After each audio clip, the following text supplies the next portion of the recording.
Equation given है। एक alpha particle है, ठीक है, अल्फ़ा पार्टिकल है और वो दो प्लेट के बीच से, दो प्लेट के बीच में वो मूव कर रहा है, ठीक है ना। क्यों मूव कर रहा है? क्योंकि यहाँ पर नेगेटिव चार्जेस और पॉजिटिव चार्जेस क्या करते हैं, आपस में अट्रैक्ट करते हैं, तो मूव कर रहे हैं वो, ठीक है ना। और उसकी जो स्पीड है, speed with which it enters the gap in the first plate is 2.5 into 10 to power 6 meter per second, and the particle exits the second plate with the velocity of this much। यानी पहले जब ये inter किया था तब इसकी speed कम थी, ठीक है ना, इसकी स्पीड क्या थी, कम थी, लेकिन फिर इन दोनों के बीच में इसकी स्पीड बढ़ी और जो फाइनली जब यहाँ से एग्ज़िट करने लगा तो इसकी स्पीड हो गई थी 5 इंटू 10 की पावर 6 मीटर पर सेकेंड, ठीक है। इसका मतलब बीच में कुछ हुआ है, जो स्पीड का फ़र्क आया है, ठीक है। बीच में क्या हुआ है भाई, यहाँ पे पोटेंशियल डिफरेंस है, इसलिए स्पीड बढ़ गई यहाँ पर, ठीक है। पोटेंशियल डिफरेंस है ना दोनों प्लेट के बीच में, इसलिए स्पीड बढ़ गई, ये हुआ है। पोटेंशियल डिफरेंस की वजह से कुछ वर्क हुआ है। कॉन्सेप्ट क्या है? पोटेंशियल डिफरेंस की वजह से काइनेटिक एनर्जी हुई है, काइनेटिक एनर्जी बढ़ी है, यानी कि काइनेटिक एनर्जी मतलब वर्क। तो वर्क के कितने सारे फॉर्मूले से है ना। काइनेटिक एनर्जी के फॉर्म में कोई भी चीज़, कहीं पर भी काइनेटिक एनर्जी हुई है, मोशन हुआ है, अब वो मोशन किसकी वजह से हुआ है? ओरिजिनल फार्मूला तो हाफ एम वी स्क्वायर है, ठीक है ना। काइनेटिक मतलब ये काइनेटिक मोशन का एक तरीके से काइनेटिक एनर्जी का। लेकिन ये जो काइनेटिक मोशन हुआ है, कॉन्सेप्ट समझो, ये जो मोशन हुआ है, काइनेटिक एनर्जी हुई, ये किसकी वजह से हो रही है? पोटेंशियल डिफरेंस की वजह से हो रही है, करंट की वजह से हो रहा है, हीट की वजह से हो रहा है, बहुत सारी। पोटेंशियल डिफरेंस ये पोटेंशियल एनर्जी की वजह से हो रहा है, हाइट और ग्रेविटी की वजह से। ये जो मोशन हो रहा है वो क्यों हो रहा है, बात समझो ना, कॉन्सेप्ट समझना अच्छे तरीके से। भाई मोशन हुआ, काइनेटिक एनर्जी में कोई चीज़ कन्वर्ट हुई, या कहीं पर किसी बॉडी में काइनेटिक एनर्जी बढ़ी, किसी बॉडी की काइनेटिक एनर्जी बढ़ी या कम हुई, जो भी हो, तो वो किसकी वजह से हुआ है? क्या वो हीट और करंट की वजह से हुआ है? एक ये है तुम्हारा फॉर्मूला वर्क का। क्या वो क्या वो पोटेंशियल एनर्जी की वजह से, हाइट और ग्रेविटी की वजह से मोशन हुआ है? क्या वो इलास्टिक वाली पोटेंशियल की वजह से हुआ है मोशन, काइनेटिक एनर्जी बढ़ी है ना? क्या वो पोटेंशियल डिफरेंस की वजह से हुआ है? क्या वो पोटेंशियल डिफरेंस की वजह से? कोई भी रीज़न हो सकता है काइनेटिक एनर्जी अगर आपकी क्या हुई है, बॉडी में गेन की या लूज़ की है। तो यहाँ पर भी क्या हो रहा है कि काइनेटिक एनर्जी बढ़ रही है इस दो प्लेट के बीच में। पहले वो सल्फा पार्टिकल का तो पोटेंशियल कम, स्पीड कम थी, लेकिन फिर इस प्लेट के बीच में एग्जिट होते होते स्पीड बढ़ गई, यानी कि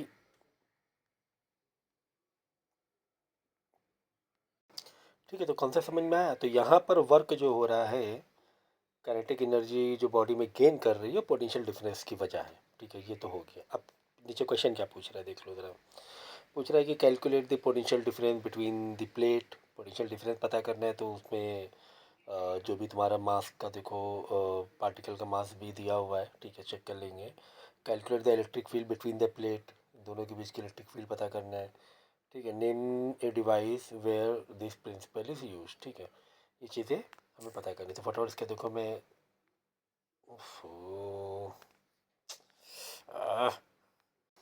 ठीक है। तो हमें पोटेंशियल डिफरेंस निकालना है। अब ये कॉन्सेप्ट किससे रिलेटेड है, हमें पता है ये कॉन्सेप्ट जो है वो किससे रिलेटेड है, पोटेंशियल डिफरेंस से रिलेटेड है, ठीक है ना। तो काइनेटिक एनर्जी चेंज हुई, तो काइनेटिक एनर्जी अगर चेंज हुई है तो क्या उसका कोई पोटेंशियल डिफरेंस से, वर्क से रिलेटेड कुछ इसका ये लग रहा है क्या? तो ठीक है। तो यही चीज़ मैंने आपको समझाई थी कि काइनेटिक एनर्जी जो चेंज हुई वही तो वर्क होता है। काइनेटिक एनर्जी चेंज होना मतलब वर्क, यही मैंने इतनी देर से समझाया ना आपको कि काइनेटिक एनर्जी चेंज हुई, तो आपने क्या रिलेट किया, काइनेटिक एनर्जी चेंज हुई मतलब वर्क हुआ है। वर्क को किसने वर्क किया है? वर्क किसने किया? हाँ, पोटेंशियल डिफरेंस की वजह से वर्क हुआ है। यानी वर्क का वो वाला फार्मूला डालो, पोटेंशियल डिफरेंस से रिलेटेड फार्मूला डालो। तो वर्क का पोटेंशियल डिफरेंस फार्मूला क्या होता है हमारा? वो होता है क्यू इंटू वी। तो हमने वही डाला work is equal to change in kinetic energy. Formula क्या डाला? Work is equal to change in kinetic energy, बराबर।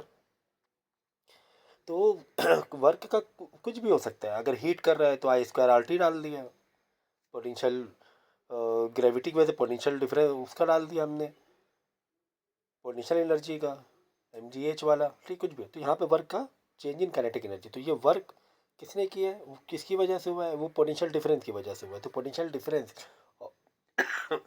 वोल्टेज का उससे रिलेटेड फॉर्मूला डालना पड़ेगा, that is Q into V is equal to change in kinetic energy. तो ये वाला स्टेप हमने दिखा दिया, ठीक है। Final velocity, initial velocity. तो अब हमें यानी कि यहाँ पे क्यू मालूम होना चाहिए, पोटेंशियल डिफरेंस तो हमें चाहिए, पूछा ही गया अभी।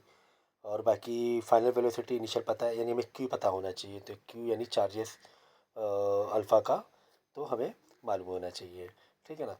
तो हमें मास कितना दिया हुआ है, ये मास दिया हुआ है।